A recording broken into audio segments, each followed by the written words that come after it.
The most powerful man in the world woke up every morning with a single goal, not to conquer nations, but to conquer his own mind. Imagine, if you will, a leader whose domain stretched across the known world, from the dark, frost-bitten forests of Germania to the sun-drenched sands of Egypt. Yet his true battlefield was the quiet, sacred space between his own thoughts. Marcus Aurelius did not seek the hollow cheers of the crowded Colosseum or the fleeting, decadent comforts of the imperial palace. Instead, he sought the unshakable stillness of a soul in perfect harmony with the divine order of the cosmos. Every dawn, as the first light of the sun touched the cold, unyielding marble pillars of Rome, he whispered a truth to himself that we, in our modern frenzy, so often forget. The people he would meet this day might be ungrateful. They might be arrogant, deceitful, or cruel, but they could never truly harm his character, for he alone held the absolute key to his internal sanctuary. He understood with profound depth that our life is but the reflection of our thoughts, and that the only true power one can ever possess is the mastery over one's own reactions to the relentless chaos of the world. Close your eyes for a moment and think about this ancient wisdom. While lesser men sought to control armies, to dominate lands, to amass wealth that would crumble to dust within a generation, this philosopher-king understood something far more precious. He knew that external power is an illusion, a shadow play performed on the walls of a cave, while internal sovereignty is the only real dominion worth claiming. As the heavy, suffocating weight of the empire pressed upon his weary shoulders, he did not look for escape in wine or distraction. No, he looked toward the infinite stars and saw the ephemeral nature of all human existence, realizing that this present moment is the only gift we truly possess and the only thing we can ever lose. Think of all the things you worried about last year, 5 years ago, 10 years ago. How many of those fears ever came to pass? How many of those anxieties were nothing more than phantoms conjured by an undisciplined mind? The emperor knew this trap well, and he refused to fall into it. Do not waste your remaining years worrying about the long shadows of the past or the flickering phantoms of the future. Do not let your mind become a prison where yesterday's regrets and tomorrow's fears hold you captive. Rather, focus on being the person you were meant to be, a beacon of reason, a vessel of quiet kindness, and an unyielding fortress of peace amidst the gathering storm. We often find ourselves wandering through the twilight of our years, wondering if the noise of the world will ever cease. The notifications that never stop, the demands that never end, the voices that never quiet. Yet the emperor teaches us something revolutionary, something that cuts through all the noise like a sword through silk. The noise is not outside, but within, and it is within our power to silence it at any moment we choose. This is not merely philosophy, my friend. This is survival. This is freedom. This is the difference between living as a slave to circumstance and standing as a sovereign over your own soul. He lived through plagues that swept through Rome like a scythe through wheat, through endless wars where blood soaked the earth and the screams of the dying filled the air, and through the betrayal of those he trusted most. His own son, his closest advisors, those who smiled to his face while plotting in the shadows. Yet his journals, never intended for our eyes, reveal a man who remained as calm as a deep lake in a mountain valley, as unmoved as an ancient oak in a hurricane. How did he do this? What secret did he possess that we have lost in our age of anxiety and endless distraction? He reminded himself daily that the universe is change, that everything flows like a river, that nothing remains the same from one moment to the next, and that our life is what our thoughts make of it. Not what happens to us, but how we choose to interpret what happens to us. Not the cards we are dealt, but how we choose to play them. He taught himself, through years of rigorous mental discipline, that the things we fear are often just shadows cast by our own lack of perspective. The monster under the bed disappears when you turn on the light. The crisis that seems overwhelming in the dark of night becomes manageable in the clear light of dawn. When the world demands your anger, and oh, how the world loves to demand our anger, doesn't it? When it pushes and prods and insults and offends, offer it your silence. When it demands your despair, when it shows you all the reasons why hope is foolish and optimism is naive, offer it your endurance. And when it demands your soul, when it tries to pull you down into the muck and mire of pettiness and resentment, show it that your soul belongs only to the truth. You are not a victim of your circumstances, though the world will try to convince you otherwise every single day. You are not a slave to the passage of time, though you can feel its weight upon your shoulders. For the spirit does not age even as the body fades into the earth from which it came.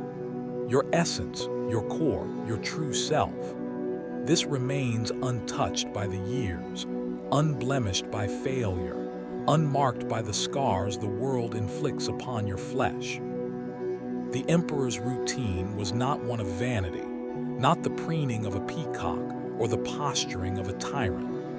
It was a practice of radical responsibility, a daily returning to the center of his being to ensure that he remained a man of virtue regardless of the crown he wore, regardless of the power he wielded, regardless of the temptations that surrounded him on every side. Every morning, before the senators came with their schemes, before the generals came with their war plans, before the empire demanded his attention and his energy, he sat in stillness. He examined his own mind the way a jeweler examines a diamond, looking for flaws, for impurities, for anything that might compromise its integrity. He asked himself, am I living according to my principles today? Am I being the person I want to be, or am I being shaped by the expectations and demands of others? Am I reacting to the world, or am I responding with intention and wisdom? These are not easy questions, my friend. They require courage to ask and even more courage to answer honestly. But this is the work of a true philosopher, the labor of someone who understands that the unexamined life is not worth living. He knew, with a certainty that came from deep contemplation and hard-won experience, that the fame of the great is soon forgotten. The monuments crumble, the statues fall, the inscriptions fade until they can no longer be read.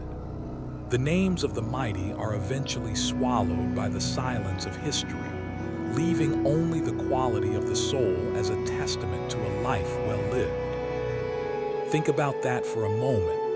Really let it sink into your consciousness. What will remain of you when you are gone?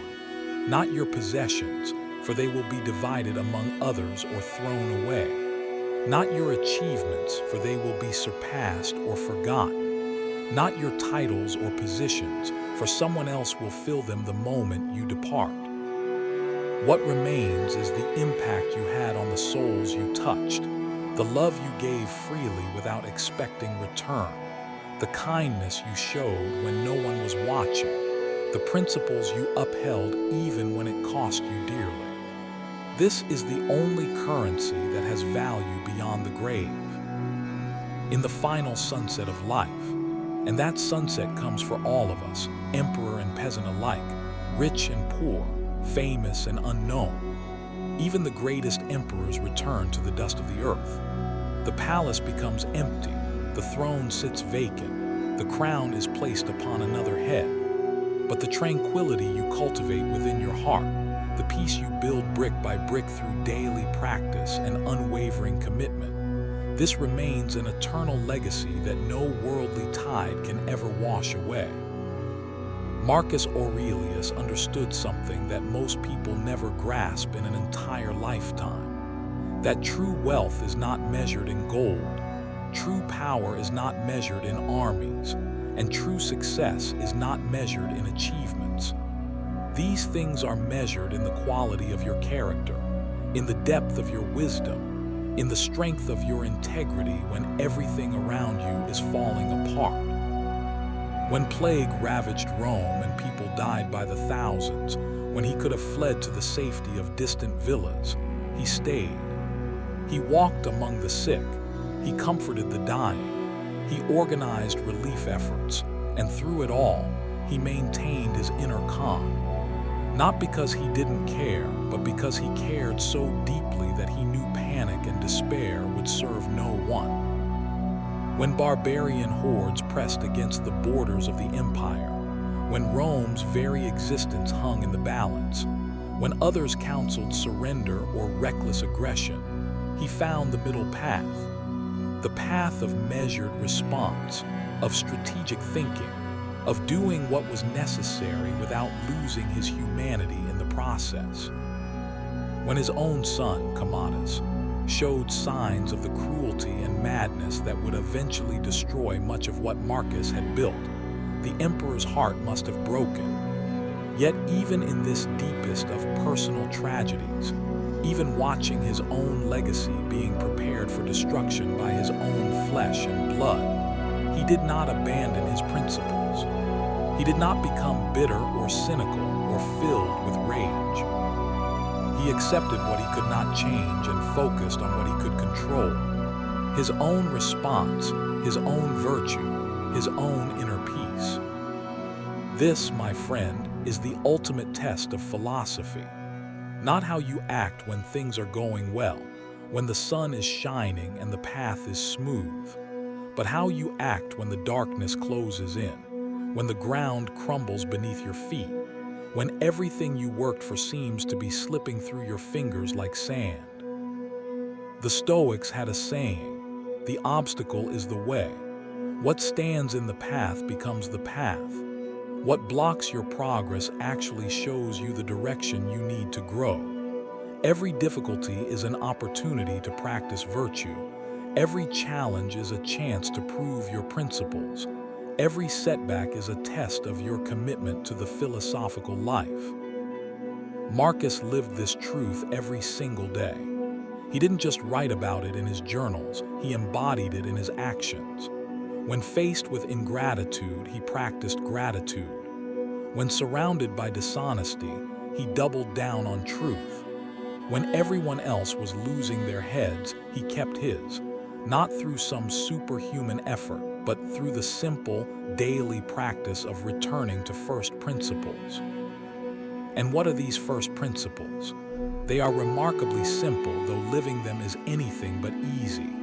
You are a rational being in a rational universe. You have the power to choose your responses. You are part of a larger whole, connected to every other soul. Your purpose is to live in accordance with nature, which means living with virtue, wisdom, courage, justice, and temperance. These are not abstract concepts to be debated in ivory towers. These are practical tools for living, weapons against despair, shields against the slings and arrows of outrageous fortune.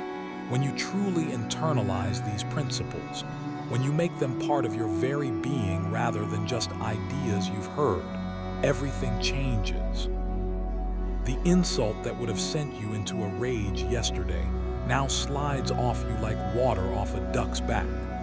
The setback that would have crushed your spirit last week now becomes just another challenge to overcome.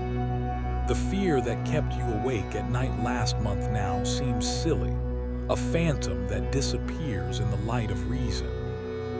But this transformation doesn't happen overnight, and it doesn't happen by accident.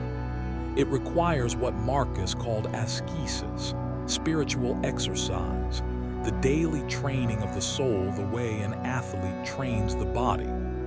Just as you cannot become physically strong by thinking about exercise, you cannot become spiritually strong by merely reading about philosophy.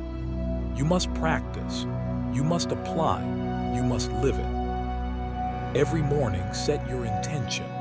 Remind yourself of what truly matters. Visualize the challenges you might face and how you want to respond to them. Not how you probably will respond, not how you have responded in the past, but how your highest self, your best version, would respond. Every evening, review your day. Where did you live up to your principles? Where did you fall short? What can you learn? What will you do differently tomorrow?